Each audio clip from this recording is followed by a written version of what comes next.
Dear students, आज हम पढ़ेंगे third chapter atoms and molecules. तो काफ़ी इम्पोर्टेंट चैप्टर है। काफ़ी टर्म्स जो इसमें हमें सीखने को, नई टर्म्स सीखने को मिलेंगी और इन नई टर्म्स को हम समझेंगे, अंडरस्टैंड करेंगे, और ताकि हमें नेक्स्ट क्लास 10th में जो है वो रसायन विज्ञान के पोर्शन को पढ़ने में ज़्यादा डिफ़िकल्टीज ना आए। तो हम मैटर को पढ़ रहे थे कि मैटर हमने देखा कि कणों से मिलकर बना हुआ होता है। एक एग्जाम्पल के साथ हम देखते हैं और फिर एटम्स और मॉलिक्यूल्स की तरफ हम बढ़ेंगे कि एटम क्या होता है और मॉलिक्यूल क्या होता है। मैटर लेते हैं। मैटर फॉर एग्जांपल, एक मैटर हमने ले लिया चूना, कैल्शियम ऑक्साइड, जिसका रासायनिक सूत्र है CaO। तो जब हम चूने को डिवाइड कर रहे हैं, इसको हम विभाजित कर रहे हैं, तो डिवाइड करने के बाद हमने देखा कि डिवाइड करने के बाद हमारे पास आ जाएंगे पार्टिकल्स, कि जो छोटे से छोटा सूक्ष्म जो इकाई इस चूने की है या मैटर की है वो क्या है? पार्टिकल्स है, कण है। कण मतलब कण को हम मॉलिक्यूल्स भी बोल देते हैं। मॉलिक्यूल फॉर एग्जांपल चूने के जो मॉलिक्यूल है वो CaO, calcium oxide. Calcium oxide को हमने फिर से डिवाइड किया, तो कैल्शियम ऑक्साइड को डिवाइड करने के उपरांत हमारे पास कैल्शियम आता है CaO और ऑक्सीजन आता है O। तो कैल्शियम एटम है, किसका एटम है? कैल्शियम एलिमेंट का एटम है।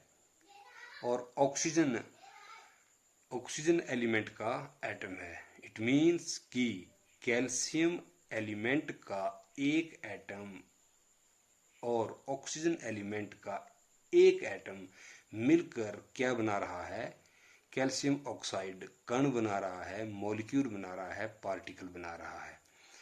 कैल्शियम और ऑक्सीजन एटम है। इसके बाद हम इनको डिवाइड नहीं कर पा रहे हैं। तो हमने देखा कि मैटर की जो इनडिविजिबल, कि उसके बाद मैटर डिवाइड नहीं होगा, वो क्या है? एटम्स। तो इसको हिंदी में हम परमाणु कहते हैं। एटम्स हमने देखा कि 118 एलिमेंट्स हैं। 118 एलिमेंट्स आपस में कंबाइन करते हैं और वो यौगिक कंपाउंड का निर्माण करते हैं, कण बनाते हैं, मॉलिक्यूल बनाते हैं, मीन्स वो मैटर का निर्माण करते हैं। तो एटम और मॉलिक्यूल को हम थोड़ा सा और स्टडी कर लेते हैं। 118 एलिमेंट्स हैं। मान लीजिए हाइड्रोजन एलिमेंट है, ये हमारे पास हाइड्रोजन एलिमेंट है। तो हाइड्रोजन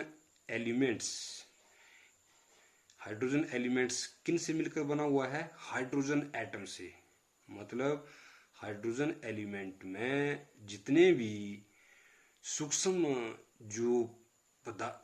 जो पार्टिकल्स हैं वो, या सिंगल जो एंटिटी है, हाइड्रोजन वो एटम है। तो हाइड्रोजन के एटम्स जो हैं वो मिलकर हाइड्रोजन एलिमेंट बना रहे हैं। मान लीजिए हमारे पास सोडियम का टुकड़ा है या लोहे का टुकड़ा है, कोई टुकड़ा है, तो उस सोडियम के टुकड़े में जो यहाँ पर सिंगल एंटिटी है, जो एकमात्र सिंगल इकाई है, एक यूनिट इकाई है, वो क्या है? एटम्स की। तो सोडियम के एटम्स सोडियम एलिमेंट का निर्माण कर रहे हैं। ऐसे ही अब हम लेते हैं मॉलिक्यूल्स। जैसे कि एक मॉलिक्यूल हमने ले लिया कैल्शियम ऑक्साइड। कैल्शियम ऑक्साइड का जो मॉलिक्यूल है ये बना है कैल्शियम एटम से और ऑक्सीजन एटम से। तो इस प्रकार से मॉलिक्यूल क्या हुआ कि किसी भी मैटर की जो सिंगल एंटिटी है, किसी भी मैटर की जो सिंगल एंटिटी है, जो एकल इकाई है, उसे हम मॉलिक्यूल बोलते हैं। मान लीजिए कि पानी है हमारे पास।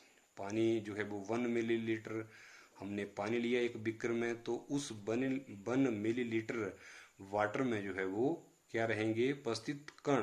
किसके कण? H2O, वाटर H2O के कण रहेंगे। और ये H2O जो वाटर मॉलिक्यूल्स हैं या कण हैं, ये किन से मिलकर बने हुए हैं? हाइड्रोजन और दो हाइड्रोजन और एक ऑक्सीजन एटम, हाइड्रोजन एलिमेंट के दो एटम और ऑक्सीजन एलिमेंट का एक एटम परमाणु मिलकर क्या बना रहा है, एक मॉलिक्यूल बना रहा है। और ये मॉलिक्यूल जो है वो किसका निर्माण कर रहे हैं, H2O कंपाउंड का निर्माण कर रहे हैं। H2O compound means water.